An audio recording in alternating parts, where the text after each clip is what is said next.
ਇਸ ਤਰ੍ਹਾਂ ਦੇ ਆਰਐਸਐਸ ਦੇ ਪ੍ਰਸ਼ੰਸਕ ਹੋ।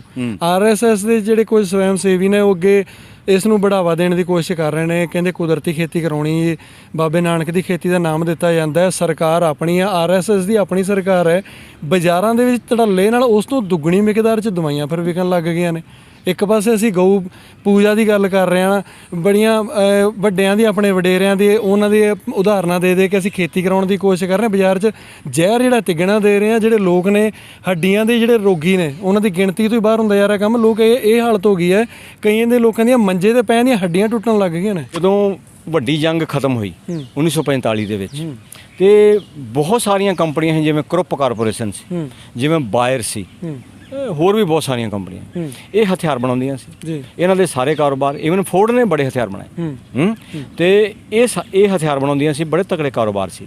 ਜਦੋਂ ਜੰਗ ਖਤਮ ਹੋ ਜਾਂਦੀ ਆ ਤੇ ਇਹਨਾਂ ਨੂੰ ਚਿੰਤਾ ਹੋ ਜਾਂਦੀ ਹੈ ਕਿ ਅਸੀਂ ਕੀ ਕਰੀਏ, ਤੇ ਬਰੂਦ ਬਣਾਉਂਦੀਆਂ ਸੀ। ਉਸੇ ਬਰੂਦ ਵਾਲੀਆਂ ਫੈਕਟਰੀਆਂ ਨੂੰ ਇਹਨਾਂ ਨੇ ਪੈਸਟੀਸਾਈਡ, ਇਨਸੈਕਟੀਸਾਈਡ, ਨਦੀਨਨਾਸ਼ਕ ਵਿੱਚ ਬਦਲ ਦਿੱਤਾ।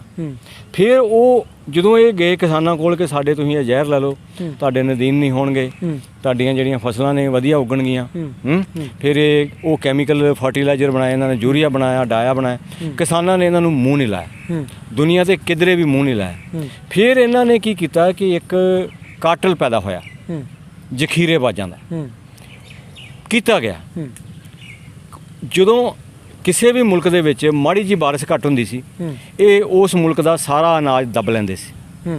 ਇੱਕ ਤੇ ਪ੍ਰੋਡਕਸ਼ਨ ਘੱਟ ਹੋਈ, ਇੱਕ ਜਿਹੜਾ ਅਨਾਜ ਸੀ ਇਹਨਾਂ ਨੇ ਗੋਦਾਮਾਂ 'ਚ ਜਮ੍ਹਾਂ ਕਰ ਲਿਆ। ਇਹਦੇ ਬਾਰੇ ਬਾਪੂ ਬਲਕੌਰ ਸਿੰਘ ਗਿੱਲ ਤੁਹਾਨੂੰ ਡਿਟੇਲ 'ਚ ਦੱਸਣਗੇ ਵੀ ਸਾਰੀ ਕਹਾਣੀ ਹੋਈ ਕਿਵੇਂ ਸੀ। ਤੇ ਸਾਨੂੰ ਇੱਕ ਝੂਠੀ ਕਹਾਣੀ ਦੱਸੀ ਗਈ ਕਿ ਆਪਣੇ ਮੁਲਕ ਦੇ ਵਿੱਚ, ਭਾਰਤ ਵਿੱਚ ਅਨਾਜ ਦੀ ਕਮੀ ਆ। ਉਧਰ ਦੱਸੀ ਗਈ ਪਾਕਿਸਤਾਨ 'ਚ ਅਨਾਜ ਦੀ ਕਮੀ ਆ, ਉਧਰ ਮਲੇਸ਼ੀਆ 'ਚ ਅਨਾਜ ਦੀ ਕਮੀ ਆ, ਅਫਰੀਕਾ 'ਚ ਅਨਾਜ ਦੀ ਕਮੀ। ਇੱਕ ਝੂਠੀ ਕਹਾਣੀ ਘੜੀ ਗਈ ਆਲ ਓਵਰ ਦਾ ਵਰਲਡ ਕਿ ਅਨਾਜ ਦੀ ਕਮੀ ਹੋ ਗਈ ਆ, ਆਬਾਦੀ ਵੱਧ ਗਈ ਆ। ਅਨਾਜ ਦੀ ਕਮੀ ਨਹੀਂ ਸੀ ਹੋਈ, ਅਨਾਜ ਦੇ ਵਿੱਚ ਖੇਲ ਹੋਇਆ ਸੀ। ਖੇਲ ਇਹ ਹੋਇਆ ਸੀ ਕਿ ਸਾਰਾ ਅਨਾਜ ਗੋਦਾਮਾਂ 'ਚ ਜਮ੍ਹਾਂ ਕਰ ਲਿਆ ਜਾਂਦਾ ਸੀ, ਬਾਹਰ ਕਮੀ ਕਰ ਦਿੱਤੀ ਜਾਂਦੀ ਸੀ, ਲੋਕ ਭੁੱਖੇ ਮਰਦੇ। ਫਿਰ ਉਹ ਚੀਜ਼ ਦਾ ਫਾਇਦਾ ਲੈ ਕੇ ਪ੍ਰੋਪੇਗੈਂਡਾ ਕੀਤਾ ਗਿਆ। ਫਿਰ ਇੱਕ ਐਗਰੀਕਲਚਰ ਯੂਨੀਵਰਸਿਟੀਆਂ ਬਣੀਆਂ। ਮੈਂ ਕਹਿੰਦਾ ਦੇਖਦਿਆਂ 10 ਸਾਲਾਂ ਦੇ ਵਿੱਚ 10,000 ਯੂਨੀਵਰਸਿਟੀਆਂ ਬਣ ਗਈਆਂ, ਐਗਰੀਕਲਚਰ ਯੂਨੀਵਰਸਿਟੀਆਂ ਪੂਰੀ ਦੁਨੀਆ ਦੇ ਵਿੱਚ। ਉਹ ਯੂਨੀਵਰਸਿਟੀਆਂ ਝੂਠ ਦੀਆਂ ਦੁਕਾਨਾਂ ਬਣ ਕੇ ਸਾਹਮਣੇ ਆਈਆਂ। ਉਹਨਾਂ ਨੇ ਇੱਕ ਬਹੁਤ ਹੀ ਵੱਡਾ ਕੋਡ ਲਿਆਂਦਾ ਜਿਹਦਾ ਨਾਂ ਰੱਖਿਆ ਗਿਆ ਗ੍ਰੀਨ ਰੈਵੋਲੂਸ਼ਨ। ਦੇਖੋ ਨਾਂ ਦੇ ਵਿੱਚ ਕਿੰਨੇ ਸੋਹਣੇ ਸ਼ਬਦ ਆ, ਗ੍ਰੀਨ ਐਂਡ ਰੈਵੋਲੂਸ਼ਨ। ਦੋਨੇ ਸਭ ਤੋਂ ਸੰਸਾਰ ਦੇ ਸੋਹਣੇ ਸ਼ਬਦ ਜੋੜ ਕੇ ਗ੍ਰੀਨ ਰੈਵੋਲੂਸ਼ਨ ਲਿਆਂਦੀ। ਉਹ ਗ੍ਰੀਨ ਰੈਵੋਲੂਸ਼ਨ ਨਹੀਂ ਸੀ, ਇੱਕ ਕੋਡ ਸੀ। ਉਹ ਕੋਡ ਇਹ ਸੀ ਕਿ ਤੁਸੀਂ ਆਹ ਫਸਲਾਂ ਜਿਹੜੀਆਂ ਨੇ ਬੀਜ ਰਹੇ ਹੋ, ਇਹਨਾਂ ਦੀ ਜਗ੍ਹਾ ਨਵੇਂ ਬੀਜ ਲਿਆਂਦੇ ਗਏ। ਉਹਨਾਂ ਨੂੰ ਬੋਲਿਆ ਗਿਆ ਹਾਈਬ੍ਰਿਡ ਡਵਾਰਫ ਹੈ। ਔਰ ਬੋਰਲਗ ਵਰਗੇ ਬੰਦੇ, ਦੇਖੋ ਬੋਰਲਗ ਦੀ ਪਰਸਨਲ ਜ਼ਿੰਦਗੀ ਇੱਕ ਸਨੈਸੀ ਵਾਲੀ ਸੀ। ਮੈਂ ਉਹਨਾਂ ਦੀ ਬਹੁਤ ਇੱਜ਼ਤ ਕਰਦਾ। ਉਹਨਾਂ ਨੂੰ ਨੋਬਲ ਪ੍ਰਾਈਜ਼ ਇਨ ਮੈਡੀਸਨ ਦਿੱਤਾ ਗਿਆ ਸੀ, ਕਿਉਂਕਿ ਐਗਰੀਕਲਚਰ 'ਚ ਕੋਈ ਨੋਬਲ ਪ੍ਰਾਈਜ਼ ਹੁੰਦਾ ਨਹੀਂ ਹੈ। ਤੇ ਉਹੋ ਜਿਹੇ ਬੰਦੇ, ਨਾਰਮਨ ਬੋਰਲਗ, ਤੇ ਉਹੋ ਜਿਹੇ ਬੰਦੇ ਇਨਵੋਲਵ ਕੀਤੇ ਗਏ ਇਹਨਾਂ ਨੇ। ਪ੍ਰੋਪੇਗੈਂਡਾ ਐਡਾ ਤਗੜਾ ਸੀ ਕਿ ਦੁਨੀਆ ਦੇ ਵਿੱਚ ਨਾ ਅਸੀਂ ਹਾਈਬ੍ਰਿਡ ਕਿਸਮਾਂ ਲੈ ਕੇ ਆ ਰਹੇ ਹਾਂ। ਹਾਈਬ੍ਰਿਡ ਕਿਸਮਾਂ ਲਿਆਂਦੀਆਂ, ਡਵਾਰਫ ਛੋਟੀਆਂ ਫਸਲਾਂ। ਝੋਨਾ ਪਹਿਲਾਂ ਵੱਡਾ ਹੁੰਦਾ ਸੀ, ਕਣਕ ਵੀ ਬੜੀ ਵੱਡੀ ਹੁੰਦੀ ਸੀ। ਵਡਾਣਕ ਕਣਕ ਆਪਾਂ ਦੇਖੀ ਆ, ਆਪਾਂ ਤਾਂ ਦੇਖੀ ਆ, ਹੁਣ ਤੇ ਨੌਵੀਂ ਨੌਜਵਾਨ ਪੀੜ੍ਹੀ ਨੇ ਨਹੀਂ ਦੇਖੀ। ਝੋਨਾ ਵੀ ਬੜਾ ਉੱਚਾ ਹੁੰਦਾ। ਇਹ ਜਦੋਂ ਫਸਲਾਂ ਆਈਆਂ, ਹਾਈਬ੍ਰਿਡ ਡਵਾਰਫ ਆਈਆਂ, ਇਹਨਾਂ ਨੂੰ ਯੂਰੀਆ ਚਾਹੀਦੀ ਸੀ, ਇਹਨਾਂ ਨੂੰ ਡਾਇਆ ਚਾਹੀਦੀ ਸੀ, ਫਿਰ ਇਹਨਾਂ ਨੂੰ ਨਦੀਨਨਾਸ਼ਕ ਚਾਹੀਦੇ ਸੀ, ਪੈਸਟੀਸਾਈਡ ਚਾਹੀਦੇ ਸੀ। ਉਹ ਜਿਹੜੀਆਂ ਕੰਪਨੀਆਂ ਜਿਨ੍ਹਾਂ ਦਾ ਕਾਰੋਬਾਰ ਬੰਦ ਹੋ ਗਏ ਸੀ, ਉਹਨਾਂ ਦੇ ਉਹ ਮਾਲਾਮਾਲ ਹੋ ਗਈਆਂ, ਉਹਨਾਂ ਦੇ ਮਾਲ ਵਿਕ ਗਏ। ਤੇ ਐਗਰੀਕਲਚਰ ਯੂਨੀਵਰਸਿਟੀਆਂ ਬਣ ਗਈਆਂ ਇੱਕ ਤਰ੍ਹਾਂ ਦੀਆਂ ਪ੍ਰਯੋਗਸ਼ਾਲਾਵਾਂ, ਜਿਨ੍ਹਾਂ ਦੇ ਵਿੱਚ ਇਹਨਾਂ ਨੇ ਉਹ ਜ਼ਹਿਰ ਜਿਹੜੇ ਸੀ ਲੋਕਾਂ ਨੂੰ ਪਰੋਸੇ। ਇਹ ਤਰੱਕੀ ਦੇ ਨਾਂ 'ਤੇ, ਇਹ ਅਗਾਂਹ ਵਧੂ ਪ੍ਰੋਗਰੈਸਿਵ ਫਾਰਮਿੰਗ ਦੇ ਨਾਂ 'ਤੇ।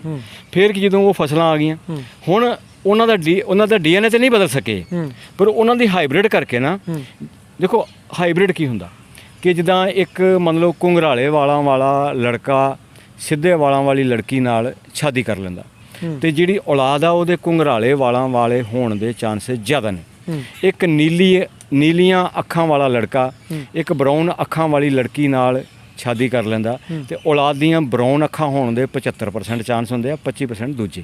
ਇਹਦਾ ਇੱਕ ਸਾਡੇ ਕੋਲ ਜੈਨੇਟਿਕਸ ਦਾ ਇੱਕ ਕੋਡ ਬਣਿਆ ਹੋਇਆ। ਜਿਹੜੀਆਂ ਚੀਜ਼ਾਂ ਨੂੰ ਕੁਦਰਤ ਪਸੰਦ ਨਹੀਂ ਕਰਦੀ, ਉਹ ਚੀਜ਼ਾਂ ਦਬ ਜਾਂਦੀਆਂ ਨੇ, ਬੁਰੇ ਗੁਣ ਦਬ ਜਾਂਦੇ ਨੇ। ਇਹ ਕੁਦਰਤ ਨੇ ਸਾਡੇ DNA ਵਿੱਚ ਪਾਇਆ ਹੋਇਆ। ਜਦੋਂ ਇਹਨਾਂ ਨੇ ਕੀ ਕੀਤਾ, ਇਹਨਾਂ ਨੇ ਪ੍ਰੋਡਕਸ਼ਨ ਵਧਾਈ, ਝਾੜ ਵਧਾਏ, ਤੇ ਉਹਦੇ ਵਿੱਚ ਕੀ ਹੋਇਆ ਕਿ ਇਹਨਾਂ ਨੇ ਉਹ ਗੁਣ ਵਧਾਏ ਜਿਹੜੇ ਗੁਣ ਕੁਦਰਤ ਪਸੰਦ ਨਹੀਂ ਕਰਦੀ। ਉਹਦੇ ਨਾਲ ਕੀ ਹੋਇਆ, ਕੁਦਰਤ ਦਾ ਬੈਲੈਂਸ ਵਿਗੜਿਆ। ਉਹ ਫਸਲਾਂ ਕਮਜ਼ੋਰ ਸੀਗੀਆਂ, ਉਹਨਾਂ ਦਾ ਜੈਨੇਟਿਕਸ ਕੁਦਰਤ ਦਾ ਬਣਾਇਆ ਹੋਇਆ ਨਹੀਂ ਸੀ। ਉਹ 36 ਕਰੋੜ ਸਾਲ ਪਹਿਲਾਂ ਜਾਂ 34 ਕਰੋੜ ਸਾਲ ਪਹਿਲਾਂ ਦੇ ਵਿਕਾਸ ਨਾਲ ਉਹਦਾ ਕੋਈ ਸੰਬੰਧ ਨਹੀਂ ਸੀ ਹੈਗਾ। ਕੁਦਰਤ ਨੇ ਉਹਨੂੰ ਪਸੰਦ ਨਹੀਂ ਕੀਤਾ। ਇਹਨਾਂ ਨੇ ਉਹਨੂੰ ਬੂਸਟ ਕਰਨ ਵਾਸਤੇ ਯੂਰੀਆ ਲੈਂਦੀ, ਉਹਨੂੰ ਬੂਸਟ ਕਰਨ ਵਾਸਤੇ ਡਾਇਆ ਲੈਂਦੀ। ਉਹਨੂੰ ਖਤਰਾ ਸੀਗਾ, ਨਦੀਨਾਂ ਤੋਂ ਵੀ ਖਤਰਾ ਸੀ ਉਹਨਾਂ ਨੂੰ, ਉਹਨੂੰ ਕੀੜਿਆਂ ਤੋਂ ਵੀ ਖਤਰਾ ਸੀ, ਉਹਨੂੰ ਜਿਹੜੀਆਂ ਬਿਮਾਰੀਆਂ ਸੀਗੀਆਂ, ਰੋਗ ਪੈਂਦੇ ਸੀ, ਵਾਇਰਸ ਪੈਂਦਾ ਸੀ, ਬੈਕਟੀਰੀਆ ਪੈਂਦਾ ਸੀ, ਉੱਲੀ ਪੈਂਦੇ ਸੀ, ਉਹਦੇ ਤੋਂ ਵੀ ਖਤਰਾ ਸੀ। ਉਹਦੇ ਵਾਸਤੇ ਸਪਰੇਆਂ ਆਈਆਂ। ਇੱਕ ਬਨੌਟੀ ਖੇਤੀ ਆਈ, ਬਨੌਟੀ ਖੇਤੀ ਆਈ ਤੇ ਉਹਨਾਂ ਨੂੰ ਹੀ ਦੋਗਲੀਆਂ ਕਿਸਮਾਂ ਆਈਆਂ। ਫਿਰ ਜਦੋਂ ਹੋਰ ਥੋੜ੍ਹਾ ਅੱਗੇ ਵਧੇ, ਇਹਨਾਂ ਨੇ ਹੋਰ ਝੂਠ ਬੋਲਿਆ, ਕਹਿੰਦੇ ਹੁਣ ਆਬਾਦੀ ਹੋਰ ਵੱਧ ਗਈ ਆ। ਇਹਨਾਂ ਨੇ ਜੈਨੇਟਿਕਲੀ ਮੋਡੀਫਾਈਡ ਫਸਲਾਂ ਲਿਆਂਦੀਆਂ। ਤੁਹਾਂ ਦੇਖਿਆ BT ਕਾਟਨ ਆਈ, BT ਮੱਕਾ ਆਇਆ ਹੈ, BT ਬੈਂਗਣ ਦੇ ਉੱਤੇ ਸੁਪਰੀਮ ਕੋਰਟ ਨੇ ਪਾਬੰਦੀ ਲਗਾਈ। ਹੁਣ ਸਾਡੀ ਸਰਕਾਰ ਨੇ BT ਸਰੋਂ ਜਿਹੜੀ ਆ ਉਹ ਮਨਜ਼ੂਰ ਕਰ ਦਿੱਤੀ ਆ ਹੈ। ਔਰ ਬਲਦੇਵ ਸਿੰਘ ਢਿੱਲੋਂ ਹੁੰਦੇ ਸੀਗੇ ਪੰਜਾਬ ਐਗਰੀਕਲਚਰ ਯੂਨੀਵਰਸਿਟੀ ਦੇ, ਅੱਜ ਉਹਨੂੰ ਨੈਸ਼ਨਲ ਲੈਵਲ ਤੇ ਬੜੀਆਂ ਕਮੇਟੀਆਂ ਦੇ ਮੈਂਬਰ ਬਣਾਇਆ ਗਿਆ। ਔਰ ਉਹ ਤਾਂ ਕਹਿ ਰਹੇ ਆ ਕਿ ਆਉਣ ਵਾਲੀਆਂ ਸਾਰੀਆਂ ਫਸਲਾਂ ਹੀ ਜੈਨੇਟਿਕਲੀ ਮੋਡੀਫਾਈਡ, ਉਹਨਾਂ ਨੇ ਨਿਯਮ ਹੀ ਇਹੋ ਜਿਹੇ ਬਣਾ ਦਿੱਤੇ ਨੇ। ਮਤਲਬ ਮੈਂ ਚੰਗਾ ਕਰਨ ਦੀ ਕੋਸ਼ਿਸ਼ ਕਰਦਾ, ਚੰਗਾ ਨਹੀਂ, ਉਹ ਗੰਦ ਪਾਉਣ ਦੀ ਕੋਸ਼ਿਸ਼ ਕਰ। ਇਹਨੂੰ ਅਸੀਂ ਕਹਾਂਗੇ ਜਦੋਂ ਗੱਲ ਚੱਲਦੀ ਹੈ ਉਹਦੇ ਵਿੱਚ ਸੱਪ ਦੇ ਡੰਗ ਦਾ ਤੇ ਕੋਈ ਗੁੱਤ ਦਾ ਜ਼ਿਕਰ ਆ ਜਾਂਦਾ, ਉਹਨਾਂ ਦਾ ਮੇਲ ਕਰਵਾ ਦਿੱਤਾ ਜਾਂਦਾ। ਜਿਹੜੇ ਲੋਕ ਗੀਤਾਂ ਦੇ ਸਾਡੇ ਲਿਖਾਰੀ ਨੇ ਜਾਂ ਲੋਕ ਗਥਾਵਾਂ ਨੇ, ਮੌਜੂਦਾ ਸਮੇਂ 'ਚ ਗੱਲ ਸੱਪ ਦੇ ਡੰਗ ਦੀ ਕਰ ਲਈਏ ਤਾਂ ਜਿਹੜੇ ਸੱਪ ਨੇ ਇਹਨਾਂ ਦੀਆਂ ਕਿੰਨੀਆਂ ਕੁ ਪ੍ਰਜਾਤੀਆਂ ਹੁੰਦੀਆਂ ਨੇ, ਜਿਹੜੀ ਦਵਾਈ ਇਹਨਾਂ ਦੇ ਟੀਕੇ ਨੇ ਉਪਲਬਧ ਹੁੰਦੇ ਨੇ ਜਾਂ ਕਿਵੇਂ ਹੁੰਦੇ ਨੇ, ਜਿਹੜਾ ਮੌਸਮ ਹੈ ਕੋਈ ਖਾਸ ਹੁੰਦਾ ਜੀ ਸੱਪ ਨਿਕਲ ਆਉਂਦੇ ਨੇ, ਜਾਂ ਇਹਦੇ ਬਾਰੇ ਥੋੜ੍ਹੀ ਜਾਣਕਾਰੀ ਲੈਣੀ ਚਾਹੁੰਦੇ ਆ ਕਿਉਂਕਿ ਸੱਪ ਦੇ ਡੰਗਿਆਂ ਦਾ ਕਹਿੰਦੇ ਪਾਣੀ ਵੀ ਨਹੀਂ ਮੰਗਦਾ। ਇਹ ਗੱਲ ਥੋੜ੍ਹੀ ਮਿਸਲੀਡਿੰਗ ਹੈ ਜੀ। ਸਾਰੇ ਸੱਪ ਨਹੀਂ ਹੁੰਦੇ ਕਿ ਜਿਨ੍ਹਾਂ ਦਾ ਡੰਗਿਆ ਪਾਣੀ ਨਾ ਮੰਗੇ ਜੀ, ਕਿਉਂਕਿ ਉਹ ਸੱਪ ਜਿਨ੍ਹਾਂ ਨੂੰ ਕਹਿੰਦੇ ਆ ਕਿ ਸੱਪ ਲੜਿਆ ਤੇ ਬੰਦਾ ਕਹਿੰਦਾ ਕਿ ਪਰੇ ਹੋ ਕੇ ਡਿੱਗ, ਜੀ, ਉਹ ਨਿਊਰੋਟਾਕਸਿਨ ਜ਼ਹਿਰ ਵਾਲੇ ਸੱਪ ਹੁੰਦੇ ਆ। ਜੀ, ਜਿਵੇਂ ਸਾਡੇ ਕੋਲ ਕੋਬਰਾ ਹੈ ਤੇ ਇੱਕ ਕਿੰਗ ਕੋਬਰਾ ਤੇ ਜਾਂ ਸਮੁੰਦਰੀ ਸੱਪ, ਜੀ, ਸੀ ਸਨੇਕ, ਇਹ ਨਿਊਰੋਟਾਕਸਿਨ ਵਾਲੇ ਹੁੰਦੇ ਨੇ। ਇਹ ਬਹੁਤ ਜਲਦੀ ਬੰਦੇ ਨੂੰ ਮਾਰ ਦਿੰਦੇ ਆ। ਜੀ, ਤੇ ਦੂਜੇ ਹੁੰਦੇ ਨੇ ਕਿ ਜਿਵੇਂ ਸਾਡੇ ਕੋਲ ਹੁੰਦੇ ਨੇ ਹੀਮੋਟਾਕਸਿਕ। ਜੀ, ਹੀਮੋਟਾਕਸਿਕ ਉਹ ਸੱਪ ਹੁੰਦੇ ਆ ਜਿਵੇਂ ਉਹ ਡੱਬ ਖੜਬਿਆ ਵਾਈਪਰ ਹੁੰਦਾ ਅਸੀਂ ਉਹਨੂੰ ਪੰਜਾਬੀ ਚ ਤੜਫੈਣ ਵੀ ਬੋਲਦੇ ਆ। ਜੀ, ਸਰੀਰ ਚ ਧੱਫੜ ਵੀ ਪੈਂਦੇ ਉਹਦੇ ਨਾਲ, ਤੇ ਪਿਸ਼ਾਬ ਚੋਂ ਵੀ ਖੂਨ ਆਉਂਦਾ ਤੇ ਥੁੱਕ ਚੋਂ ਵੀ ਖੂਨ ਆਉਂਦਾ ਤੇ ਲੈਟਰਿਨ ਚੋਂ ਵੀ ਖੂਨ ਆਉਂਦਾ ਤੇ ਬੰਦਾ ਉਹ ਖੂਨ ਜਿਹੜਾ ਇੰਨਾ ਜ਼ਿਆਦਾ ਵਗ ਜਾਂਦਾ ਸਰੀਰ ਚੋਂ ਤੇ ਬੰਦੇ ਦੀ ਮੌਤ ਹੋ ਜਾਂਦੀ ਹੈ। ਜੀ, ਤੇ ਤੀਜੇ ਇੱਕ ਹੋਰ ਤਰ੍ਹਾਂ ਦੇ ਸੱਪ ਹੁੰਦੇ ਨੇ ਜਿਹੜੇ ਨਾ ਸਾਡਾ ਜਿਹੜਾ ਸਰੀਰ ਹੈ ਟਿਸ਼ੂ ਨੇ, ਕੀ ਇਹਨੂੰ ਬੋਲਦੇ ਅਸੀਂ ਆਪਣੇ ਹਿਸਾਬ ਨਾਲ, ਟਿਸ਼ੂ ਲਾਈਟਿਕ ਹੁੰਦੇ ਆ। ਉਹ ਟਿਸ਼ੂ ਗਲ ਜਾਂਦਾ, ਅੰਦਰੋਂ ਮਾਸ ਗਲ ਜਾਂਦਾ, ਉਹ ਅਲੱਗ ਤਰ੍ਹਾਂ ਦਾ ਜ਼ਹਿਰ ਹੁੰਦਾ। ਮੇਨ ਤੌਰ ਤੇ 3 ਹੀ ਤਰ੍ਹਾਂ ਦੇ ਸੱਪਾਂ ਦੇ ਜ਼ਹਿਰ ਨੇ ਤੇ ਇਦਾਂ ਹੀ ਹੁੰਦੇ ਨੇ। ਜਿਹੜੇ ਸਭ ਤੋਂ ਖਤਰਨਾਕ ਜ਼ਹਿਰ ਉਹੀ ਨੇ ਜਿਹੜੇ ਸਿੱਧੇ ਜਾ ਕੇ ਨਰਵਸ ਸਿਸਟਮ ਤੇ ਅਟੈਕ ਕਰਦੇ ਆ, ਨਿਊਰੋਟਾਕਸਿਕ, ਤੇ ਉਹ ਹੁੰਦਾ। ਬਾਕੀ ਜਿਹੜੇ 3 ਤਰ੍ਹਾਂ ਦੇ ਜ਼ਹਿਰ ਨੇ, ਜਦੋਂ ਅਸੀਂ ਇਹਨਾਂ ਦਾ ਇਲਾਜ ਕਰਦੇ ਹਾਂ ਤੇ ਉਸ ਹਿਸਾਬ ਨਾਲ ਕੀਤਾ ਜਾਂਦਾ। ਜੀ, ਤੇ ਇਹਦੇ ਵਿੱਚ ਕਿੰਨੀ ਕੁ ਸੱਚਾਈ ਹੈ? ਕਹਿੰਦੇ ਜੇ ਕਿਸੇ ਵਿਅਕਤੀ ਨੂੰ ਸੱਪ ਲੜਿਆ ਤਾਂ ਕਿਹਾ ਜਾਂਦਾ ਹੈ ਕਿ ਉਸ ਜਿਹੜਾ ਸੱਪ ਹੈ ਜਿਸ ਨੇ ਡੰਗਿਆ ਹੈ ਉਸ ਨੂੰ ਫੜ ਕੇ ਲਿਆਂਦਾ ਜਾਵੇ ਤਾਂ ਕਿ ਉਹਦੀ ਪਛਾਣ ਕੀਤੀ ਜਾਵੇ। ਦੇਖੋ, ਉਹਦੇ ਵਿੱਚ ਡਾਕਟਰ ਇਹ ਬੇਸਿਕਲੀ ਤਾਂ ਇਹ ਕਨਫਰਮ ਕਰਦੇ ਆ, ਮੇਨਲੀ ਉਹਨਾਂ ਦਾ ਕੰਸਰਨ ਇਹ ਹੁੰਦਾ ਵਾ ਕਿ ਕਿਤੇ ਨਾਗ ਨਾ ਹੋਵੇ, ਨਾਗ ਯਾਨੀ ਕੋਬਰਾ ਨਾ ਹੋਵੇ, ਕਿਉਂਕਿ ਕੋਬਰੇ ਦਾ ਇਲਾਜ ਅਲੱਗ ਆ। ਅੱਛਾ, ਇੱਕ ਹੋਰ ਸੱਪ ਹੁੰਦਾ ਉਹ ਵੀ ਨਿਊਰੋਟਾਕਸਿਕ ਹੁੰਦਾ ਪਰ ਉਹ ਕੋਬਰੇ ਜਿੰਨਾ ਜ਼ਹਿਰੀਲਾ ਨਹੀਂ ਹੁੰਦਾ, ਉਹਨੂੰ ਕ੍ਰੇਟ ਬੋਲਦੇ ਆ ਅਸੀਂ। ਤੇ ਉਹ ਮਤਲਬ ਉਹਦਾ ਫਣ ਨਹੀਂ ਬਣਦਾ, ਬਾਕੀ ਉਹ ਦੇਖਣ ਨੂੰ ਇਹਦੇ ਵਰਗਾ ਨਾਗ ਵਰਗਾ ਹੀ ਲੱਗਦਾ। ਤੇ ਇਹ 2 ਸੱਪ ਹੋਣ ਤੇ ਇਹਨਾਂ ਦਾ ਇਲਾਜ ਵੱਖਰਾ ਹੁੰਦਾ, ਬਾਕੀ ਜਿੰਨੇ ਵੀ ਸੱਪ ਨੇ ਉਹਨਾਂ ਦਾ ਇਲਾਜ ਵੱਖਰਾ ਹੁੰਦਾ। ਉਹ ਬੇਸਿਕਲੀ ਡਾਕਟਰ ਸ਼ਾਇਦ ਇਹ ਉਹਨਾਂ ਨੇ ਕਨਫਰਮ ਕਰਨਾ ਹੁੰਦਾ ਤੇ ਇਸ ਕਰਕੇ ਇੰਨਾ ਕੁ ਥੋੜ੍ਹਾ ਫਰਕ ਹੁੰਦਾ। ਬਾਕੀ ਜਦੋਂ ਜਾਏਗਾ ਬੰਦਾ ਤੇ ਉਹਨੂੰ ਜਿਹੜੀ ਉਹਨਾਂ ਨੇ ਟ੍ਰੀਟਮੈਂਟ ਦੇਣੀ ਹੁੰਦੀ ਆ ਉਹਨੂੰ ਅਸੀਂ ਬੋਲਦੇ ਹਾਂ ਆਪਣੀ ਭਾਸ਼ਾ ਦੇ ਵਿੱਚ ਐਂਟੀਹਿਸਟਾਮਿਨ। ਤੇ ਐਂਟੀਹਿਸਟਾਮਿਨ ਉਹਨੂੰ ਵੀ ਦੇਣੀ ਪੈਂਦੀ ਆ, ਉਹਨੂੰ ਵੀ ਦੇਣੀ ਪੈਂਦੀ ਆ। ਔਰ ਦੂਜਾ ਕੁਛ ਜ਼ਹਿਰ ਜਿਹੜੇ ਨੇ ਹੁਣ ਇਹੋ ਜਿਹੇ ਆ ਗਏ ਨੇ ਕਿ ਥੋੜ੍ਹੇ ਦੋਨਾਂ ਦੇ ਵਿੱਚ ਵੱਖਰੇ ਵੱਖਰੇ ਨੇ, ਦੋਨਾਂ ਕਿਸਮਾਂ 'ਚ ਵੱਖਰੇ ਵੱਖਰੇ ਨੇ। ਪਰ ਹੁੰਦਾ ਕੀ ਹੈ ਕਿ ਜਦੋਂ ਸਰਕਾਰਾਂ ਕਈ ਵਾਰ ਕੀ ਕਰਦੀਆਂ ਨੇ ਕਿ ਦੋਨਾਂ ਜ਼ਹਿਰਾਂ ਦੀ ਸਪਲਾਈ ਉਹਨਾਂ ਨੇ ਰੱਖੀ ਹੁੰਦੀ ਆ ਤੇ ਅਸੀਂ ਜੇ ਦੋਨੋਂ ਜ਼ਹਿਰ ਇਕੱਠੇ ਵੀ ਦੇ ਦਾਂਗੇ ਤਾਂ ਕੋਈ ਅਸਰ ਖਾਸ ਉਹਦਾ ਹੁੰਦਾ, ਮਤਲਬ ਕੋਈ ਨੁਕਸਾਨ ਨਹੀਂ ਹੁੰਦਾ ਉਹਦਾ।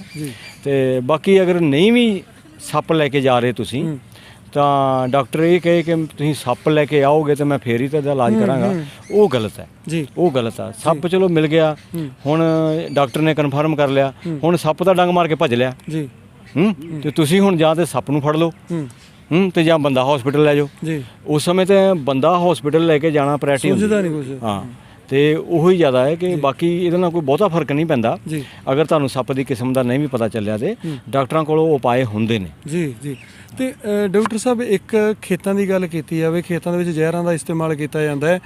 ਜਦੋਂ ਕਿਸਾਨ ਜਿਹੜੇ ਸਪਰੇਅ ਕਰਦਾ ਹੈ ਤਾਂ ਜਿੰਨੀ ਇਸ ਵਾਰ ਮਾਤਰਾ ਸੀ ਸੰਬੰਧਿਤ ਜਿਹੜੇ ਜ਼ਹਿਰ ਦੀ ਕੋਈ ਵੀ ਡੋਜ਼ ਦੇ ਰਹੇ ਨੇ, ਖੇਤ 'ਚ ਸਪਰੇਅ ਕਰ ਰਹੇ ਨੇ, ਅਗਲੇ ਸਾਲ ਉਸ ਦੀ ਹੋਰ ਡੋਜ਼ ਵੱਧ ਜਾਂਦੀ ਹੈ, ਅਗਲੇ ਸਾਲ ਹੋਰ ਵੱਧਦੀ ਜਾਂਦੀ ਹੈ। ਇਹਦਾ ਕਾਰਨ ਕੀ ਹੁੰਦਾ ਹੈ? ਫਿਰ ਖੇਤ ਤਾਂ ਉਨਾ ਕੀ ਹੁੰਦਾ, ਉਨੀ ਕੋਈ ਫਸਲ ਨਿਕਲਣੀ ਹੁੰਦੀ ਹੈ। ਦੇਖੋ ਇਹਦਾ ਜਵਾਬ ਜੇ ਮੈਂ ਤੁਹਾਨੂੰ ਦੇਣ ਲੱਗਾ ਤੇ ਉਹ 36 ਕਰੋੜ ਸਾਲ ਪਿੱਛੇ ਪਿਆ ਜੀ, ਜਦੋਂ ਜੀਵਨ ਦੀ ਉਤਪਤੀ ਹੁੰਦੀ ਹੈ ਤੇ 36 ਕਰੋੜ ਸਾਲ ਤੋਂ ਲੈ ਕੇ 34 ਕਰੋੜ ਸਾਲ ਦਾ ਜਿਹੜਾ ਵਿਚਕਾਰਲਾ 2 ਕਰੋੜ ਸਾਲਾਂ ਦਾ ਵਕਫਾ ਹੈ ਜੀ, ਜਦੋਂ ਸਾਡੇ ਆਰਐਨਏ ਬਣੇ ਤੇ ਡੀਐਨਏ ਬਣੇ ਤੇ ਸੈਕਸ ਬਣਿਆ। 34 ਕਰੋੜ ਸਾਲ ਪਹਿਲਾਂ ਸਾਡਾ ਸੈਕਸ ਬਣਿਆ ਤੇ ਇਹ ਜਵਾਬ ਉੱਥੇ ਪਿਆ। ਆਰਐਨਏ ਤੇ ਡੀਐਨਏ ਜਦੋਂ ਡਿਵੈਲਪ ਹੁੰਦੇ ਨੇ, ਹੁੰਦਾ ਕੀ ਆ ਕਿ ਜਦੋਂ ਅਸੀਂ ਜੰਮਦੇ ਹਾਂ ਤੇ ਉਸ ਤੋਂ ਲੈ ਕੇ ਮਰਨ ਤੱਕ ਪੌਦਾ ਵੀ ਤਾਂ ਜ਼ਿੰਦਗੀ 'ਚ ਹੀ ਆਉਂਦਾ ਨਾ, ਉਹਦਾ ਵੀ ਇੱਕ ਜੀਵਨ ਜੰਮਣ ਤੋਂ ਬੀਜ ਦੇ ਪੁੰਗਰਨ ਤੋਂ ਲੈ ਕੇ ਜਦੋਂ ਤੱਕ ਉਹਦੀ ਫਸਲ ਕੱਟੀ ਜਾਣੀ ਇੱਕ ਜੀਵਨ ਆ। ਕੋਈ 2 ਮਹੀਨੇ ਦਾ ਜਾਂ 3 ਮਹੀਨੇ ਦਾ ਜਾਂ 6 ਮਹੀਨੇ ਦਾ ਜਾਂ ਕਮਾਦ ਵਾਂਗ ਕੋਈ 8-9 ਮਹੀਨੇ ਦੀ ਫਸਲ ਹੈ। ਤੇ ਉਹ ਕਹਿਣ ਦਾ ਮਤਲਬ ਹੈ ਕਿ ਉਹ ਜੀਵਨ ਨੂੰ ਚਲਾ ਕੌਣ ਰਿਹਾ? ਡੀਐਨਏ। ਤੇ ਡੀਐਨਏ ਦੇ ਅੰਦਰ ਇੱਕ ਕੋਡ ਹੈ, ਡੀਐਨਏ ਆਪਣੇ ਆਪ 'ਚ ਇੱਕ ਕੋਡ ਹੈ, ਉਹਦੇ ਅੰਦਰ ਸਾਰਾ ਕੁਝ ਲਿਖਿਆ ਹੋਇਆ ਵੀ ਇਹ ਕਿੱਦਾਂ ਦਾ ਪੌਦਾ ਹੋਵੇਗਾ, ਕਿੰਨਾ ਉੱਚਾ ਹੋਵੇਗਾ, ਇਹਨੂੰ ਸਹੀ ਖੁਰਾਕ ਮਿਲੀ ਤੇ ਇੰਨਾ ਉੱਚਾ ਹੋ ਸਕਦਾ, ਘੱਟ ਖੁਰਾਕ ਮਿਲੀ ਤੇ ਇੰਨਾ ਉੱਚਾ ਹੋ ਸਕਦਾ, ਪਾਣੀ ਸਹੀ ਮਿਲਿਆ ਤੇ ਇੰਨਾ ਉੱਚਾ ਹੋ ਸਕਦਾ, ਘੱਟ ਮਿਲਿਆ ਤੇ ਇੰਨਾ, ਫਲਾਣੀ ਬਿਮਾਰੀ ਦਾ ਅਟੈਕ ਹੋ ਗਿਆ ਤੇ ਇਦਾਂ ਦਾ ਹੋ ਜਾਏਗਾ। ਔਰ ਬਿਮਾਰੀਆਂ ਦੀ ਵੀ ਲਿਸਟ ਹੁੰਦੀ ਹੈ ਉਹਦੇ ਵਿੱਚ, ਜੈਨੇਟਿਕ ਕੋਡ ਦੇ ਅੰਦਰ ਬਿਮਾਰੀਆਂ ਦੀ ਵੀ ਲਿਸਟ ਹੁੰਦੀ ਹੈ ਕਿ ਆਹ ਬਿਮਾਰੀਆਂ ਇਹਨੂੰ ਟੱਚ ਕਰਨਗੀਆਂ ਜਾਂ ਇਹਨੂੰ ਪ੍ਰਭਾਵਿਤ ਕਰਨਗੀਆਂ, ਆਹ ਬਿਮਾਰੀਆਂ ਜਿਹੜੀਆਂ ਨੇ ਇਹਨੂੰ ਅਟੈਕ ਨਹੀਂ ਕਰਨਗੀਆਂ, ਆਹ ਬਿਮਾਰੀਆਂ ਜਿਹੜੀਆਂ ਨੇ ਟਮਾਟਰਾਂ ਨੂੰ ਹੀ ਪੈਣੀਆਂ ਨੇ, ਆਹ ਬਿਮਾਰੀਆਂ ਝੋਨੇ ਨੂੰ ਹੀ ਪੈਣੀਆਂ ਨੇ, ਆਹ ਬਿਮਾਰੀਆਂ ਮੱਕੀ ਨੂੰ ਹੀ ਪੈਣੀਆਂ ਨੇ, ਆਹ ਮੱਕੀ ਦੀ ਬਿਮਾਰੀ ਕਣਕ ਤੱਕ ਨਹੀਂ ਜਾਣੀ, ਆਹ ਕਣਕ ਦੀ ਬਿਮਾਰੀ ਕਮਾਦ ਤੱਕ ਨਹੀਂ ਜਾਣੀ, ਜਾਂ ਕੋਈ ਇਹੋ ਜਿਹੀਆਂ ਬਿਮਾਰੀਆਂ ਵੀ ਨੇ ਜਿਹੜੀਆਂ ਸਾਂਝੀਆਂ ਪਕੜ ਲੈਂਦੀਆਂ ਨੇ ਕਿੰਨੀਆਂ ਚੀਜ਼ਾਂ ਨੂੰ। ਆਪਾਂ ਫਸਲਾਂ ਦੀ ਗੱਲ ਕਰ ਰਹੇ ਹਾਂ ਨਾ, ਜਾਨਵਰਾਂ 'ਚ ਵੀ ਇਵੇਂ ਹੀ ਹੋਇਆ ਕੀ ਕਿ ਜਦੋਂ ਵੱਡੀ ਜੰਗ ਖਤਮ ਹੋਈ 1945 ਦੇ ਵਿੱਚ ਤੇ ਬਹੁਤ ਸਾਰੀਆਂ ਕੰਪਨੀਆਂ ਸੀ, ਜਿਵੇਂ ਕ੍ਰੁਪ ਕਾਰਪੋਰੇਸ਼ਨ ਸੀ, ਜਿਵੇਂ ਬਾਇਰ ਸੀ, ਹੋਰ ਵੀ ਬਹੁਤ ਸਾਰੀਆਂ ਕੰਪਨੀਆਂ ਇਹ ਹਥਿਆਰ ਬਣਾਉਂਦੀਆਂ ਸੀ। ਇਹਨਾਂ ਦੇ ਸਾਰੇ ਕਾਰੋਬਾਰ, ਈਵਨ ਫੋਰਡ ਨੇ ਬੜੇ ਹਥਿਆਰ ਬਣਾਏ ਤੇ ਇਹ ਹਥਿਆਰ ਬਣਾਉਂਦੀਆਂ ਸੀ, ਬੜੇ ਤਕੜੇ ਕਾਰੋਬਾਰ ਸੀ। ਜਦੋਂ ਜੰਗ ਖਤਮ ਹੋ ਜਾਂਦੀ ਆ ਤੇ ਇਹਨਾਂ ਨੂੰ ਚਿੰਤਾ ਹੋ ਜਾਂਦੀ ਹੈ ਕਿ ਅਸੀਂ ਕੀ ਕਰੀਏ, ਤੇ ਬਰੂਦ ਬਣਾਉਂਦੀਆਂ ਸੀ। ਉਸੇ ਬਰੂਦ ਵਾਲੀਆਂ ਫੈਕਟਰੀਆਂ ਨੂੰ ਇਹਨਾਂ ਨੇ ਪੈਸਟੀਸਾਈਡ, ਇਨਸੈਕਟੀਸਾਈਡ, ਨਦੀਨਨਾਸ਼ਕ ਵਿੱਚ ਬਦਲ ਦਿੱਤਾ। ਫਿਰ ਉਹ ਜਦੋਂ ਇਹ ਗਏ ਕਿਸਾਨਾਂ ਕੋਲ ਕਿ ਸਾਡੇ ਤੁਸੀਂ ਇਹ ਜ਼ਹਿਰ ਲੈ ਲਓ, ਤੁਹਾਡੇ ਨਦੀਨ ਨਹੀਂ ਹੋਣਗੇ, ਤੁਹਾਡੀਆਂ ਜਿਹੜੀਆਂ ਫਸਲਾਂ ਨੇ ਵਧੀਆ ਉੱਗਣਗੀਆਂ। ਫਿਰ ਉਹ ਕੈਮੀਕਲ ਫਰਟੀਲਾਈਜ਼ਰ ਬਣਾਏ ਇਹਨਾਂ ਨੇ, ਯੂਰੀਆ ਬਣਾਇਆ, ਡਾਇਆ ਬਣਾਇਆ। ਕਿਸਾਨਾਂ ਨੇ ਇਹਨਾਂ ਨੂੰ ਮੂੰਹ ਨਹੀਂ ਲਾਇਆ, ਦੁਨੀਆ 'ਤੇ ਕਿਧਰੇ ਵੀ ਮੂੰਹ ਨਹੀਂ ਲਾਇਆ। ਫਿਰ ਇਹਨਾਂ ਨੇ ਕੀ ਕੀਤਾ ਕਿ ਇੱਕ ਕਾਟਲ ਪੈਦਾ ਹੋਇਆ ਜ਼ਖੀਰੇਬਾਜ਼ਾਂ ਦਾ, ਕੀਤਾ ਗਿਆ। ਜਦੋਂ ਕਿਸੇ ਵੀ ਮੁਲਕ ਦੇ ਵਿੱਚ ਮਾੜੀ ਜੀ ਬਾਰਿਸ਼ ਘੱਟ ਹੁੰਦੀ ਸੀ, ਇਹ ਉਸ ਮੁਲਕ ਦਾ ਸਾਰਾ ਅਨਾਜ ਦੱਬ ਲੈਂਦੇ ਸੀ। ਇੱਕ ਤੇ ਪ੍ਰੋਡਕਸ਼ਨ ਘੱਟ ਹੋਈ, ਇੱਕ ਜਿਹੜਾ ਅਨਾਜ ਸੀ ਇਹਨਾਂ ਨੇ ਗੋਦਾਮਾਂ 'ਚ ਜਮ੍ਹਾਂ ਕਰ ਲਿਆ। ਇਹਦੇ ਬਾਰੇ ਬਾਪੂ ਬਲਕੌਰ ਸਿੰਘ ਗਿੱਲ ਤੁਹਾਨੂੰ ਡਿਟੇਲ 'ਚ ਦੱਸਣਗੇ ਵੀ ਸਾਰੀ ਕਹਾਣੀ ਹੋਈ ਕਿਵੇਂ ਸੀ। ਤੇ ਸਾਨੂੰ ਇੱਕ ਝੂਠੀ ਕਹਾਣੀ ਦੱਸੀ ਗਈ ਕਿ ਆਪਣੇ ਮੁਲਕ ਦੇ ਵਿੱਚ, ਭਾਰਤ ਵਿੱਚ ਅਨਾਜ ਦੀ ਕਮੀ ਆ, ਉਧਰ ਦੱਸੀ ਗਈ ਪਾਕਿਸਤਾਨ 'ਚ ਅਨਾਜ ਦੀ ਕਮੀ ਆ, ਉਧਰ ਮਲੇਸ਼ੀਆ 'ਚ ਅਨਾਜ ਦੀ ਕਮੀ ਆ, ਅਫਰੀਕਾ 'ਚ ਅਨਾਜ ਦੀ ਕਮੀ। ਇੱਕ ਝੂਠੀ ਕਹਾਣੀ ਘੜੀ ਗਈ ਆਲ ਓਵਰ ਦਾ ਵਰਲਡ ਕਿ ਅਨਾਜ ਦੀ ਕਮੀ ਹੋ ਗਈ ਆ, ਆਬਾਦੀ ਵੱਧ ਗਈ ਆ। ਅਨਾਜ ਦੀ ਕਮੀ ਨਹੀਂ ਸੀ ਹੋਈ, ਅਨਾਜ ਦੇ ਵਿੱਚ ਖੇਲ ਹੋਇਆ ਸੀ। ਖੇਲ ਇਹ ਹੋਇਆ ਸੀ ਕਿ ਸਾਰਾ ਅਨਾਜ ਗੋਦਾਮਾਂ 'ਚ ਜਮ੍ਹਾਂ ਕਰ ਲਿਆ ਜਾਂਦਾ ਸੀ, ਬਾਹਰ ਕਮੀ ਕਰ ਦਿੱਤੀ ਜਾਂਦੀ ਸੀ, ਲੋਕ ਭੁੱਖੇ ਮਰਦੇ। ਫਿਰ ਉਹ ਚੀਜ਼ ਦਾ ਫਾਇਦਾ ਲੈ ਕੇ ਪ੍ਰੋਪੇਗੈਂਡਾ ਕੀਤਾ ਗਿਆ। ਫਿਰ ਇੱਕ ਐਗਰੀਕਲਚਰ ਯੂਨੀਵਰਸਿਟੀਆਂ ਬਣੀਆਂ। ਮੈਂ ਕਹਿੰਦਾ ਦੇਖਦਿਆਂ 10 ਸਾਲਾਂ ਦੇ ਵਿੱਚ 10,000 ਯੂਨੀਵਰਸਿਟੀਆਂ ਬਣ ਗਈਆਂ, ਐਗਰੀਕਲਚਰ ਯੂਨੀਵਰਸਿਟੀਆਂ ਪੂਰੀ ਦੁਨੀਆ ਦੇ ਵਿੱਚ। ਉਹ ਯੂਨੀਵਰਸਿਟੀਆਂ ਝੂਠ ਦੀਆਂ ਦੁਕਾਨਾਂ ਬਣ ਕੇ ਸਾਹਮਣੇ ਆਈਆਂ। ਉਹਨਾਂ ਨੇ ਇੱਕ ਬਹੁਤ ਹੀ ਵੱਡਾ ਕੋਡ ਲਿਆਂਦਾ ਜਿਹਦਾ ਨਾਂ ਰੱਖਿਆ ਗਿਆ ਗ੍ਰੀਨ ਰੈਵੋਲੂਸ਼ਨ। ਦੇਖੋ ਨਾਂ ਦੇ ਵਿੱਚ ਕਿੰਨੇ ਸੋਹਣੇ ਸ਼ਬਦ ਆ, ਗ੍ਰੀਨ ਐਂਡ ਰੈਵੋਲੂਸ਼ਨ। ਦੋਨੇ ਸਭ ਤੋਂ ਸੰਸਾਰ ਦੇ ਸੋਹਣੇ ਸ਼ਬਦ ਜੋੜ ਕੇ ਗ੍ਰੀਨ ਰੈਵੋਲੂਸ਼ਨ ਲਿਆਂਦੀ। ਉਹ ਗ੍ਰੀਨ ਰੈਵੋਲੂਸ਼ਨ ਨਹੀਂ ਸੀ, ਇੱਕ ਕੋਡ ਸੀ। ਉਹ ਕੋਡ ਇਹ ਸੀ ਕਿ ਤੁਸੀਂ ਆਹ ਫਸਲਾਂ ਜਿਹੜੀਆਂ ਨੇ ਬੀਜ ਰਹੇ ਹੋ, ਇਹਨਾਂ ਦੀ ਜਗ੍ਹਾ ਨਵੇਂ ਬੀਜ ਲਿਆਂਦੇ ਗਏ, ਉਹਨਾਂ ਨੂੰ ਬੋਲਿਆ ਗਿਆ ਹਾਈਬ੍ਰਿਡ ਡਵਾਰਫ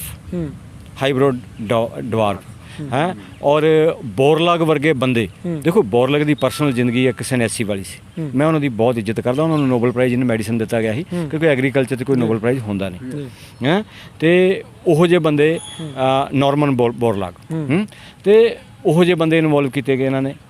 ਪ੍ਰੋਪੇਗੰਡਾ ਐਡਾ ਤਗੜਾ ਸੀ ਕਿ ਦੁਨੀਆ ਦੇ ਵਿੱਚ ਨਾ ਅਸੀਂ ਹਾਈਬ੍ਰਿਡ ਕਿਸਮਾਂ ਲੈ ਕੇ ਆ ਰਹੇ ਹਾਂ, ਹਾਈਬ੍ਰਿਡ ਕਿਸਮਾਂ ਲਿਆਂਦੀਆਂ, ਡਵਾਰਫ ਛੋਟੀਆਂ ਫਸਲਾਂ। ਝੋਨਾ ਪਹਿਲਾਂ ਵੱਡਾ ਹੁੰਦਾ ਸੀ, ਕਣਕ ਵੀ ਬੜੀ ਵੱਡੀ ਹੁੰਦੀ ਸੀ, ਵਡਾਣਕ ਕਣਕ ਆਪਾਂ ਦੇਖੀ ਆ, ਆਪਾਂ ਤਾਂ ਦੇਖੀ ਆ, ਹੁਣ ਤਾਂ ਨੌਜਵਾਨ ਪੀੜ੍ਹੀ ਨੇ ਨਹੀਂ ਦੇਖੀ।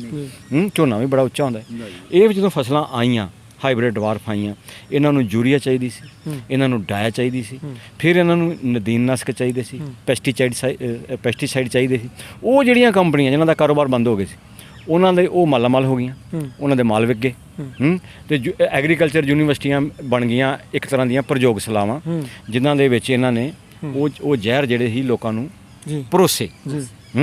ਇਹ ਤਰੱਕੀ ਦੇ ਨਾਂ 'ਤੇ, ਇਹ ਅਗਾਂਹ ਵਧੂ ਪ੍ਰੋਗਰੈਸਿਵ ਫਾਰਮਿੰਗ ਦੇ ਨਾਂ 'ਤੇ।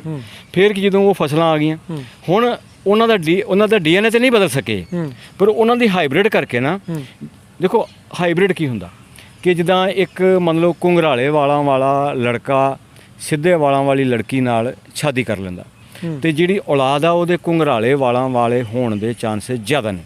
ਇੱਕ ਨੀਲੀਆਂ ਅੱਖਾਂ ਵਾਲਾ ਲੜਕਾ ਇੱਕ ਬਰਾਊਨ ਅੱਖਾਂ ਵਾਲੀ ਲੜਕੀ ਨਾਲ ਸ਼ਾਦੀ ਕਰ ਲੈਂਦਾ, ਅਤੇ ਔਲਾਦ ਦੀਆਂ ਬਰਾਊਨ ਅੱਖਾਂ ਹੋਣ ਦੇ 75% ਚਾਂਸ ਹੁੰਦੇ ਆ, 25% ਦੂਜੇ। ਇਹਦਾ ਇੱਕ ਸਾਡੇ ਕੋਲ ਜੈਨੇਟਿਕਸ ਦਾ ਇੱਕ ਕੋਡ ਬਣਿਆ ਹੋਇਆ। ਜਿਹੜੀਆਂ ਚੀਜ਼ਾਂ ਨੂੰ ਕੁਦਰਤ ਪਸੰਦ ਨਹੀਂ ਕਰਦੀ, ਉਹ ਚੀਜ਼ਾਂ ਦਬ ਜਾਂਦੀਆਂ ਨੇ, ਬੁਰੇ ਗੁਣ ਦਬ ਜਾਂਦੇ ਨੇ। ਇਹ ਕੁਦਰਤ ਨੇ ਸਾਡੇ DNA ਵਿੱਚ ਪਾਇਆ ਹੋਇਆ। ਜਦੋਂ ਇਹਨਾਂ ਨੇ ਕੀ ਕੀਤਾ, ਇਹਨਾਂ ਨੇ ਪ੍ਰੋਡਕਸ਼ਨ ਵਧਾਈ, ਝਾੜ ਵਧਾਏ, ਅਤੇ ਉਹਦੇ ਵਿੱਚ ਕੀ ਹੋਇਆ ਕਿ ਇਹਨਾਂ ਨੇ ਉਹ ਗੁਣ ਵਧਾਏ ਜਿਹੜੇ ਗੁਣ ਕੁਦਰਤ ਪਸੰਦ ਨਹੀਂ ਕਰਦੀ। ਉਹਦੇ ਨਾਲ ਕੀ ਹੋਇਆ, ਕੁਦਰਤ ਦਾ ਬੈਲੈਂਸ ਵਿਗੜਿਆ। ਉਹ ਫਸਲਾਂ ਕਮਜ਼ੋਰ ਸੀਗੀਆਂ, ਉਹਨਾਂ ਦਾ ਜੈਨੇਟਿਕਸ ਕੁਦਰਤ ਦਾ ਬਣਾਇਆ ਹੋਇਆ ਨਹੀਂ ਸੀ। ਉਹ 36 ਕਰੋੜ ਸਾਲ ਪਹਿਲਾਂ ਜਾਂ 34 ਕਰੋੜ ਸਾਲ ਪਹਿਲਾਂ ਦੇ ਵਿਕਾਸ ਨਾਲ ਉਹਦਾ ਕੋਈ ਸੰਬੰਧ ਨਹੀਂ ਸੀ ਹੈਗਾ। ਕੁਦਰਤ ਨੇ ਉਹਨੂੰ ਪਸੰਦ ਨਹੀਂ ਕੀਤਾ। ਇਹਨਾਂ ਨੇ ਉਹਨੂੰ ਬੂਸਟ ਕਰਨ ਵਾਸਤੇ ਯੂਰੀਆ ਲੈਂਦੀ, ਉਹਨੂੰ ਬੂਸਟ ਕਰਨ ਵਾਸਤੇ ਡਾਇਆ ਲੈਂਦੀ। ਉਹਨੂੰ ਖਤਰਾ ਸੀਗਾ, ਨਦੀਨਾਂ ਤੋਂ ਵੀ ਖਤਰਾ ਸੀ, ਉਹਨੂੰ ਕੀੜਿਆਂ ਤੋਂ ਵੀ ਖਤਰਾ ਸੀ, ਉਹਨੂੰ ਜਿਹੜੀਆਂ ਬਿਮਾਰੀਆਂ ਸੀਗੀਆਂ, ਰੋਗ ਪੈਂਦੇ ਸੀ, ਵਾਇਰਸ ਪੈਂਦਾ ਸੀ, ਬੈਕਟੀਰੀਆ ਪੈਂਦਾ ਸੀ, ਉੱਲੀ ਪੈਂਦੇ ਸੀ, ਉਹਦੇ ਤੋਂ ਵੀ ਖਤਰਾ ਸੀ। ਉਹਦੇ ਵਾਸਤੇ ਸਪਰੇਆਂ ਆਈਆਂ। ਇੱਕ ਬਨੌਟੀ ਖੇਤੀ ਆਈ ਅਤੇ ਉਹਨਾਂ ਨੂੰ ਹੀ ਦੋਗਲੀਆਂ ਕਿਸਮਾਂ ਆਈਆਂ। ਫਿਰ ਜਦੋਂ ਹੋਰ ਥੋੜ੍ਹਾ ਅੱਗੇ ਵਧੇ, ਇਹਨਾਂ ਨੇ ਹੋਰ ਝੂਠ ਬੋਲਿਆ, ਕਹਿੰਦੇ ਹੁਣ ਆਬਾਦੀ ਹੋਰ ਵੱਧ ਗਈ ਆ। ਇਹਨਾਂ ਨੇ ਜੈਨੇਟਿਕਲੀ ਮੋਡੀਫਾਈਡ ਫਸਲਾਂ ਲਿਆਂਦੀਆਂ। ਤੁਹਾਂ ਦੇਖਿਆ BT ਕਾਟਨ ਆਈ, BT ਮੱਕਾ ਆਇਆ ਹੈ, BT ਬੈਂਗਣ ਦੇ ਉੱਤੇ ਸੁਪਰੀਮ ਕੋਰਟ ਨੇ ਪਾਬੰਦੀ ਲਗਾਈ। ਹੁਣ ਸਾਡੀ ਸਰਕਾਰ ਨੇ BT ਸਰੋਂ ਜਿਹੜੀ ਆ ਉਹ ਮਨਜ਼ੂਰ ਕਰ ਦਿੱਤੀ ਹੈ।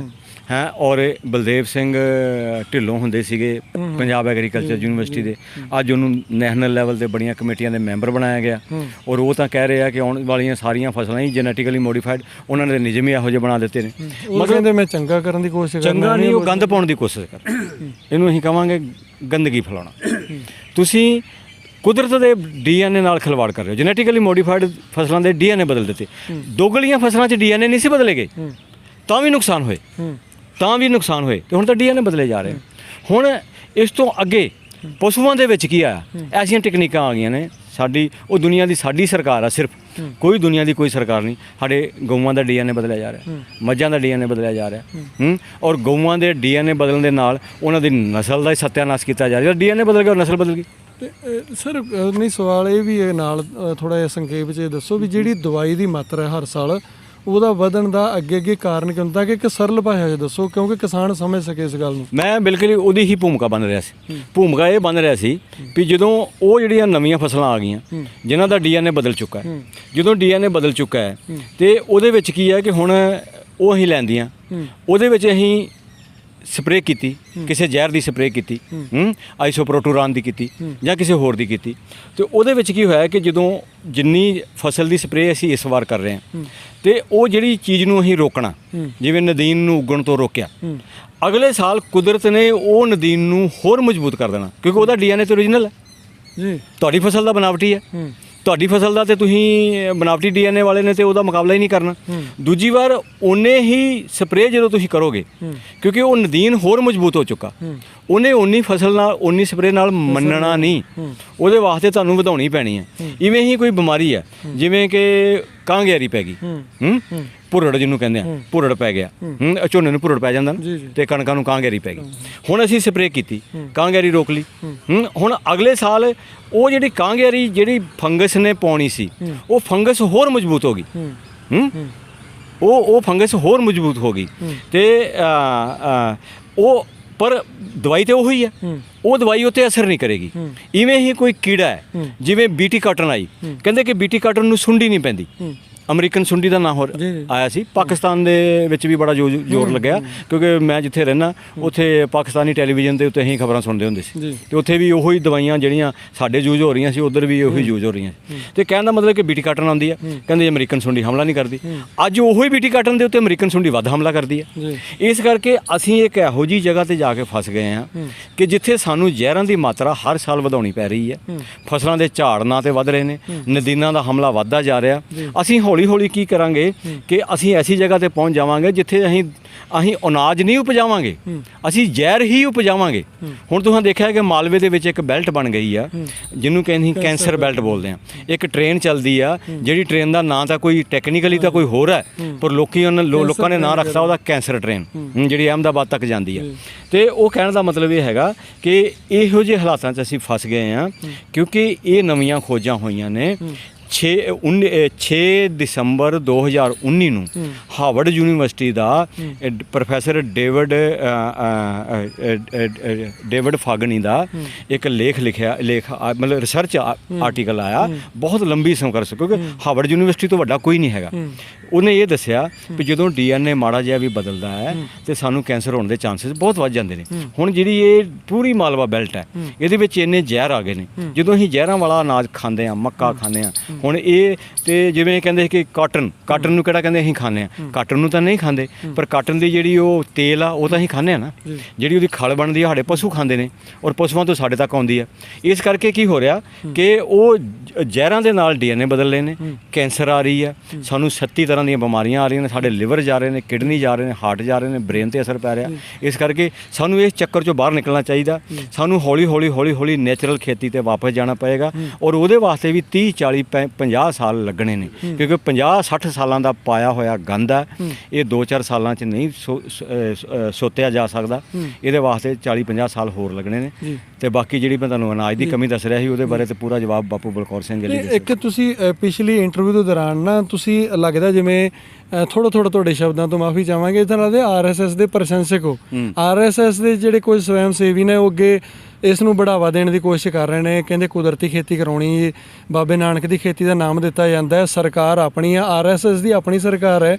ਬਾਜ਼ਾਰਾਂ ਦੇ ਵਿੱਚ ਧੜੱਲੇ ਨਾਲ ਉਸ ਤੋਂ ਦੁੱਗਣੀ ਮਿਕਦਾਰ 'ਚ ਦਵਾਈਆਂ ਫਿਰ ਵਿਕਣ ਲੱਗ ਗਈਆਂ ਨੇ।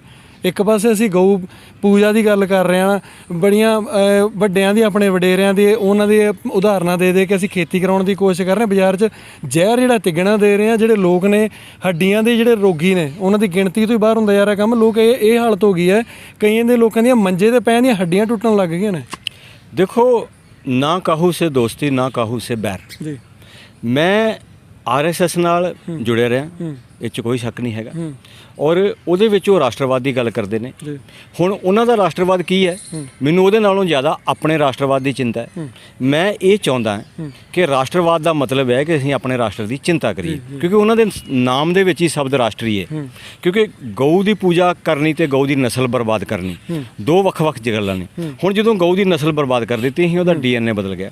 ਡੀਐਨਏ ਬਦਲਣ ਤੋਂ ਬਾਅਦ ਗਾਂ ਕੀ ਬਣ ਗਈ, ਆਪਣੇ ਕਿਸੇ ਨਜ਼ਦੀਕੀ ਰਿਸ਼ਤੇਦਾਰ 'ਚ ਬਦਲੇਗੀ, ਕੁੱਤੀਆ ਬਣ ਜਾਏਗੀ, ਗਧੀ ਬਣ ਜਾਏਗੀ, ਸੂਰੀ ਬਣ ਜਾਏਗੀ। ਹੁਣ ਬਾਹਰੋਂ ਦੇਖਣ ਨੂੰ ਗਾਂ ਲੱਗ ਰਹੀ ਆ, ਅੰਦਰੋਂ ਤਾਂ ਸੂਰੀ ਹੈ। ਕੀ ਤੁਸੀਂ ਉਹਦੀ ਪੂਜਾ ਕਰੋਗੇ?